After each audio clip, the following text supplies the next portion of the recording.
नमस्कार, आप देख रहे हैं स्टार भारत न्यूज और मैं आपके साथ सुनील चतुर्वेदी। चलते हैं कुछ खास खबरों की ओर। पंजाब हरियाणा बॉर्डर पर पिछले 9 महीने से कैंप लगाकर बैठे किसानों का दिल्ली कूच शुरू हो गया है। 101 किसानों ने पैदल अंबाला की तरफ बढ़ते हुए 2 बैरिकेड पार कर लिए हैं। अब उन्हें हरियाणा पुलिस और पैरामिलिट्री के बैरिकेड पर रोक लिया गया है। किसानों ने बैरिकेड और कटीले तार उखाड़ दिए। इसके बाद हरियाणा पुलिस ने उन्हें चेतावनी दी है। किसान और पुलिस आमने सामने आ गए। एमएसपी, कर्ज माफी और पेंशन जैसी मांगों को लेकर 13 फरवरी से धरना दे रहे किसानों को हरियाणा सरकार ने मार्च की इजाजत नहीं दी है। आपको बता दें, किसानों के प्रदर्शन को देखते हुए हरियाणा की गृह सचिव सुमिता मिश्रा ने पंजाब हरियाणा के बॉर्डर से सटे अंबाला के 11 गाँव में इंटरनेट बंद करने का आदेश दिया है। 13 कंपनियां पुलिस, एक कंपनी सीआरपीएफ और बीएसएफ की तैनाती की गई है। कुल करीब 1,500 से ज्यादा कर्मचारी तैनात हैं। 3 जेसीबी, वाटर कैनन व्हीकल, 3 वज्रवाहन, 20 रोडवेज बसें और पुलिस की 7 बसें खड़ी की गई। 30 किलोमीटर के एरिया में 3 जगह यानी कि 3 लेवल बैरिकेडिंग की गई है। हरियाणा पुलिस ने सीमेंट की पक्की दीवार बना रखी है। पुलिस और पैरामिलिट्री फोर्स तैनात है। पुल के नीचे पुलिस और पैरामिलिट्री फोर्स के करीब 1000 जवान तैनात है। वज्रवाहन और एम्बुलेंस भी मौजूद है। अभी करीब 1,500 किसान यहाँ इकट्ठा हो चुके हैं। किसान नेता सरवण पंधेर ने बताया कि हम शांतिपूर्ण तरीके से जाना चाहते थे। हमें जंतर मंतर या रामलीला मैदान में जगह दे देते, हम वहाँ अपनी बात रख पाते। हमारे साथ क्या किया जा रहा है ये पूरी दुनिया देख रही। किसानों के आगे बढ़ने की कोशिश पर हरियाणा पुलिस ने उन्हें चेतावनी दी है कि कहा है कि आगे बढ़ने या जाली उखाड़ने की कोशिश की तो एक्शन लिया जाएगा। हरियाणा पुलिस ने बॉर्डर पर बैरिकेडिंग के चलते जाली भी लगाई है। सीएम योगी ने लखनऊ में कहा, जब तक जिन्ना का जिन्न रहेगा तब तक धरती पर अराजकता रहेगी। बांग्लादेश में हिंदू 7% रह गए हैं। अगर फिर से नरसंहार हुआ तो वो भी खत्म हो जाएंगे। संविधान को लेकर जो लोग ढोंग रच रहे हैं, उन्होंने संविधान में परिवर्तन किया है। दलितों को वोट बैंक की तरह इस्तेमाल करने वाले लोग बांग्लादेश, पाकिस्तान में हो रहे अत्याचारों पर मौन है। ऐसे लोग ना तो सच स्वीकार करते और ना ही उनमें बोलने का साहस है। योगी लखनऊ में हजरतगंज में बाबा साहब अंबेडकर की पुण्यतिथि पर बोल रहे थे। उन्होंने अंबेडकर की प्रतिमा को माला पहनाकर श्रद्धांजलि दी। इधर डिप्टी सीएम ब्रजेश पाठक ने कहा, महिलाओं को पार्लियामेंट में बराबरी का हक मिला है। आने वाले समय में पंचायत में महिलाओं की बराबरी की भागीदारी होगी।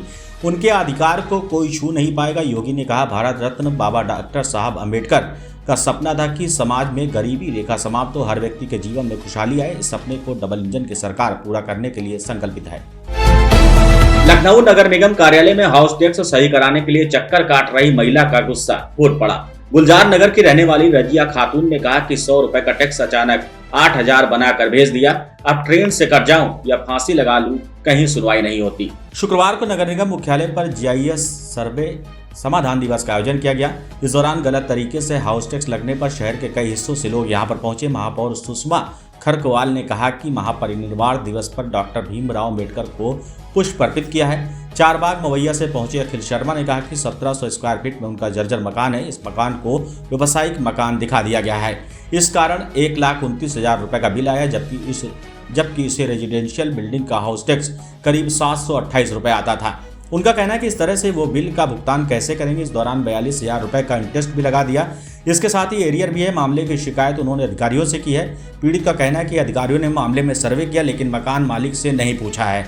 गुलजार नगर से आई रजिया खातून ने कहा कि 8,000 रुपए हाउस टैक्स भेज दिए हैं। कहाँ जाएं, गाड़ी के नीचे आ जाएं या फांसी लगा लें, फिर ट्रेन से कटकर मर जाएं।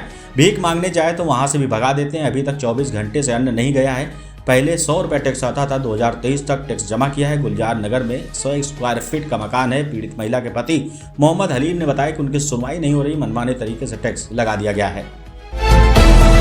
वाराणसी के उत्तर प्रदेश कॉलेज में मस्जिद को लेकर चल रहा विवाद बढ़ता जा रहा है। जुमे के दिन शुक्रवार को करीब 500 से ज्यादा छात्र भगवा झंडा लेकर कॉलेज पहुंच गए। उन्होंने वहां पर नारेबाजी की, जबरदस्ती कॉलेज में घुसने की कोशिश की। उस दौरान उनकी पुलिस से झड़प हो गई। उसके बाद छात्रों ने बैरिकेडिंग तोड़ दी, लेकिन छात्रों को कैंपस में घुसने से पहले पुलिस ने रोक लिया। पुलिस ने लाठी फटकार कर छात्रों को खदेड़ा है। छात्रों का कहना है कि कॉलेज कैंपस से मस्जिद हटाई जाए। अब नमाज पढ़ी गई तो अब हनुमान चालीसा का पाठ करेंगे। फिलहाल कॉलेज के बाहर तनावपूर्ण माहौल है। 500 से ज्यादा पुलिसकर्मी मौजूद है। आसपास की दुकानें बंद करा दी गई हैं। दरअसल सेंट्रल सुन्नी वक्फ बोर्ड ने 2018 में कॉलेज प्रशासन को नोटिस जारी किया था कि कॉलेज की जमीन को अपनी संपत्ति बताई थी। हाल में इसका लेटर फिर से वायरल हुआ था। तब से छात्र प्रदर्शन कर रहे हैं। हालांकि बाद में सुन्नी बोर्ड ने लेटर जारी कर स्पष्ट कर दिया कि इस जमीन से हमारा कोई लेना देना नहीं। छात्र संघ अध्यक्ष सुधीर सिंह का कहना है कि हम सभी लोग यहाँ जय श्री राम का नारा लगा रहे हैं। आज शुक्रवार का दिन है। हम लोग चाहते हैं कि यहाँ 1 बजे से पहले कोई भी नमाजी न घुस पाए। पुलिस प्रशासन हमारे साथ है, सब कुछ ठीक है, हम अपने हक की लड़ाई लड़ रहे हैं। हम यही चाहते हैं कि यहाँ ये सब नहीं आने चाहिए, नमाज नहीं होनी चाहिए। कानपुर में 6 दिसंबर को लेकर खास तौर पर अलर्ट मोड है। आपको बता दें, इसके चलते कानपुर के सेंसिटिव इलाके में गुरुवार रात से ही पुलिस और पीएसी तैनात कर दी गई। इसके साथ ही थानेदार से लेकर डीसीपी तक ने अपने क्षेत्र में पुलिस फोर्स के साथ पैदल गश्त किया। पुलिस की टीमें सड़क से लेकर सोशल मीडिया तक निगरानी बनाए हुए हैं। माहौल बिगाड़ने वालों के खिलाफ कड़ी कार्रवाई की जाएगी। एडिशनल सीपी हरीश चंदर ने बताया कि 6 दिसंबर की तिथि क्यों महत्वपूर्ण है। इसके पीछे शुक्रवार को जुमे की नमाज होती है। इसके साथ ही डॉक्टर भीमराव अम्बेडकर की पुण्यतिथि यानी कि महापरिनिर्वाण दिवस के रूप में मनाया जाता है। परिनिर्वाण दिवस पर शहर में तमाम सारे कार्यक्रम और रैली जुलूस निकलते हैं। परंपरागत तरीके से होने वाले सभी कार्यक्रम अपने निर्धारित स्थान पर होंगे। जो भी कार्यक्रम होने उनकी परमिशन दी गई है। गैर पारंपरिक कोई भी कार्यक्रम नहीं होंगे। इन पर पूरी तरह से पाबंदी है। दूसरे धर्म को आहत करने वाले कोई काम करने वालों के खिलाफ सख्त कार्रवाई की जाएगी। Additional CP law and order Harish Chander ने बताया कि किसी भी हालत में शहर में अशांति फैलाने वालों को बर्दाश्त नहीं किया जाएगा। सेक्टर जोनल स्कीम लागू कर दी गई है। 400 से ज्यादा पुलिसकर्मियों की तैनाती सेक्टर जोन में की गई है। 4 कंपनी पीएसी भी तैनात है। देश के सबसे बड़े धार्मिक मेले को दिव्य और भव्य बनाने के लिए यूपी सरकार तैयारियों में जुटी है। महाकुंभ 2025 यादगार हो, इसके लिए श्रद्धालुओं पर इस बार कई राउंड में आकाश से पुष्प वर्षा की जाएगी। योगी सरकार इससे पहले भी कुंभ माघ मेला समेत कई धार्मिक कार्यक्रमों के दौरान श्रद्धालुओं पर पुष्प वर्षा करती रही है। महाकुंभ 2025 में से और बड़ा रूप देने की तैयारी है। मुख्यमंत्री योगी आदित्यनाथ के निर्देश पर हेलीकॉप्टर से श्रद्धालुओं, साधु और संतों पर पुष्प वर्षा की जाएगी। नागा सन्यासियों, अन्य साधु संतों के साथ साथ श्रद्धालुओं पर भी पुष्प वर्षा किए जाने की योजना है। सामान्यतः संगम नोज पर पुष्प वर्षा किए जाने की परंपरा रही है, लेकिन इस बार चूंकि और अधिक संख्या में श्रद्धालु मौजूद रहेंगे, तो ऐसे में संगम नोज के साथ साथ अन्य सभी घाटों पर भी पुष्प वर्षा को लेकर चर्चा चल रही है। जल्दी इस पर कार्य योजना तैयार कर ली जाएगी। उत्तर प्रदेश के कन्नौज जिले के सकरावा थाना क्षेत्र में शुक्रवार दोपहर एक भयंकर सड़क दुर्घटना में स्लीपर बस और टैंकर के बीच जोरदार टक्कर हो गई। यह हादसा इतना भीषण था कि दोनों वाहन डिवाइडर से टकराकर पलट गए। टक्कर में 40 से अधिक लोग घायल बताए जा रहे हैं और 6 लोगों की मौत की खबर आ रही है। इस घटना ने जिले के नागरिकों को शोक और हैरानी में डाल दिया, जबकि राहत और बचाव काम चल रहा है। ये घटना शुक्रवार दोपहर 1 बजे के करीब हुई है, जब लखनऊ से दिल्ली जा रही एक स्लीपर बस और तेज रफ्तार में आ रहा टैंकर सकरावा थाना क्षेत्र में आपस में टकरा गया। टक्कर इतनी जोरदार थी कि दोनों वाहन डिवाइडर से टकराकर पलट गए। बस में सवार लोग काफी ज्यादा थे और अधिकतर यात्री दिल्ली जाने के लिए यात्रा कर रहे थे। हादसे के बाद मौके पर अफरा तफरी मच गई और राहगीरों ने तुरंत पुलिस और प्रशासन को सूचना दी। दुर्घटना में लगभग 40 के घायल होने की संभावना है और 6 व्यक्तियों की इसमें मौत हो गई है। 3 लोगों की मौत की पुष्टि हो चुकी है, लेकिन अधिकारियों का कहना है कि घायलों की हालत देखकर मृतकों की संख्या में वृद्धि हो सकती है। घायलों को तुरंत नजदीकी अस्पतालों में भर्ती कराया गया। प्राथमिक उपचार के बाद गंभीर रूप से घायल को मेडिकल कॉलेज तिरवा और सैफई रेफर कर दिया गया है। राजधानी लखनऊ के होमगार्ड मुख्यालय में होमगार्ड का स्थापना दिवस मनाया गया। मुख्य अतिथि के तौर पर होमगार्ड मंत्री धर्मवीर प्रजापति उपस्थित रहे। मंत्री ने होमगार्ड विभाग की काफी प्रशंसा भी की। इस दौरान होमगार्ड विभाग के आला अफसर, डीजी, डीआईजी, कमांडर सभी अधिकारी उपस्थित रहे। मंत्री धर्मवीर प्रजापति ने कहा कि होमगार्ड वो ताकत है जिसके बिना कोई भी काम नहीं हो सकता। हमारे होमगार्ड के जवान पुलिस में पूरी मुस्तैदी के साथ लगे हैं। हमारे होमगार्ड बैंक के बाहर पूरी तरह से ड्यूटी में लगे रहते हैं। होमगार्ड चाहे तहसील हो, कचहरी हो या सरकारी कोई भी बड़ा प्रोग्राम हो, हमारे होमगार्ड हर जगह नजर आते हैं। अब लगभग हर कार्यक्रमों में होमगार्डों की मौजूदगी सुरक्षा व्यवस्था को चौकस बनाती है। मंत्री ने कहा कि अभी कुंभ मेला शुरू होने वाला है। यहाँ पर 14,000 होमगार्ड कुंभ मेले में मौजूद रहेंगे। होमगार्ड जवान वो जवान है जिसकी जितनी भी तारीफ की जाए कम है। होमगार्ड का स्थापना दिवस बहुत धूमधाम से मनाया जा रहा है। होमगार्ड मंत्री ने कहा कि ऐसा महसूस हो रहा है कि इस ग्राउंड में हम होमगार्ड का स्थापना दिवस नहीं बल्कि 26 जनवरी की परेड देख रहे हैं। इतना धूमधाम से भव्य आयोजन हमारे होमगार्ड के साथियों ने किया है, मैं उनकी काफ़ी सराहना करता हूं। मंत्री ने सुरक्षा व्यवस्था में होमगार्डों के योगदान को सराहा है। कहा कि वे हर हालात में अपनी ड्यूटी निभाना जानते हैं। उनकी क्षमता को कभी कमतर नहीं आंका जा सकता है। कौशल विकास मंत्री कपिल देव अग्रवाल ने FICCI द्वारा लखनऊ में आयोजित उत्तर भारत स्किल कनेक्ट सम्मेलन में मुख्य अतिथि के रूप में हिस्सा लिया।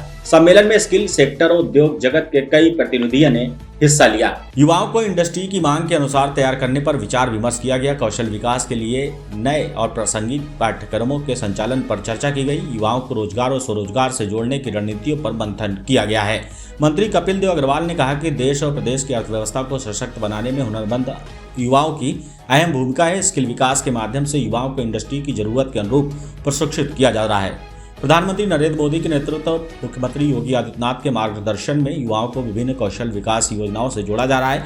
योगी सरकार युवाओं को स्वरोजगार और स्टार्टअप के लिए प्रोत्साहित कर रही है। कौशल विकास और इंडस्ट्री के बीच साझेदारी को मजबूत करने पर जोर दिया गया। उद्योग जगत की आवश्यकताओं को ध्यान में रखते हुए पाठ्यक्रमों को अपडेट करने की पहल की जाएगी। गुरु तेग बहादुर जी के शहादत दिवस पर आयोजित कार्यक्रम में शामिल हुए सीएम योगी आदित्यनाथ। उन्होंने कहा कि गुरु तेग बहादुर ने विदेशी आक्रांताओं से कश्मीर और सनातन की रक्षा की। गुरु नानक देव ने बाबर के अत्याचारों के खिलाफ आवाज उठाई। गुरु तेग बहादुर ने कभी भी देश और धर्म से हटकर किसी विदेशी आक्रांता के सामने सिर नहीं झुकाया। मुख्यमंत्री योगी आदित्यनाथ ने यहियागंज गुरुद्वारा में गुरु परंपरा के 9वें गुरु श्री तेग बहादुर जी मुख्यमंत्री योगी आदित्यनाथ ने यहियागंज गुरुद्वारा में गुरु परंपरा के 9वें गुरु श्री तेग बहादुर जी महाराज के बलिदान दिवस पर उन्हें श्रद्धांजलि दी। इस दौरान योगी ने उनके बलिदान और स्मृतियों को नमन करते हुए कहा कि सिख पंथ के अनुयायियों ने अपनी साधना और सामर्थ्य से अपने कौम के साथ साथ पूरे देश को, पूरे सनातन धर्म को न केवल सुरक्षा प्रदान की बल्कि एक लंबे समय के लिए उन्हें अभय भी प्रदान किया। उन्होंने कहा कि गुरु तेग बहादुर जी महाराज ने उस समय कश्मीर को बचाया था जब वहाँ के सनातन धर्मावलंबियों को विदेशी आक्रांताओं द्वारा धर्म परिवर्तन करने का आदेश मिला था। सीएम ने कहा कि आज बांग्लादेश में जो कुछ भी हो रहा वो किसी से छुपा नहीं। पाकिस्तान में इससे पहले जो कुछ भी हुआ वो किसी से छुपा नहीं है। सीएम योगी ने कहा कि गुरु तेग बहादुर हमेशा देश और धर्म को प्राथमिकता दिए हैं, किसी विदेशी आक्रांता के सामने सिर नहीं झुकाया। सीएम योगी ने कहा कि वो कैसा कालखंड रहा होगा जब एक विदेशी आक्रांता बाबर देश के अंदर अत्याचार कर रहा था, उसके खिलाफ गुरु नानक देव जी ने आवाज उठाई थी। सीएम ने कहा कि इतिहास के उन पन्नों को कौन नहीं जानता जब भक्ति की इस परंपरा से ऊपर उठकर उन्होंने समय के साथ तत्कालिक समाज को एक नई दिशा देने का काम किया था। वहां से चलकर हम शहादत और बलिदान के एक सुदृढ़ नियम को आगे बढ़ाते हुए गुरु गोविंद सिंह महाराज तक पहुंचे। वो शक्ति का एक दिव्य पुंज बन करके न केवल सनातन धर्म की रक्षा के लिए बल्कि भारत की रक्षा के लिए अपने आप को बलिदान करने से भी पीछे नहीं हटे। बने रहिए हमारे साथ अगली खबर के लिए, तब तक के लिए नमस्कार।